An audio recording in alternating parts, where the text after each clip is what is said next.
प्रणाम। हम कल्पना ठाकुर झारखंड से। एक द्वार पूजा के गीत रोन के सुनाओ थी, पसंद करूं। यदि हमरा चैनल पर रोन नया ही तो लाइक सब्सक्राइब शेयर करूं और गाना पूरा गाना सुनो। नदिया किनारे सजन अइले, नगर डेरा गइले, नगर डेरा गइले हो। पापा हो अपना पापा डेरा गइले, घर में लुका गइले, घर में लुका गइले हो।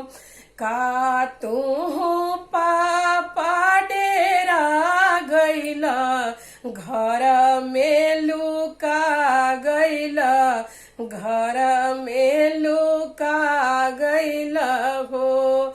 दुआरानी बजाले बजनवा त सुनात सोहावन, देखत सोहावन हो। बाजे देहु हो बेटी, बाजे देहु बजना सोहावन, बजना सोहावन हो।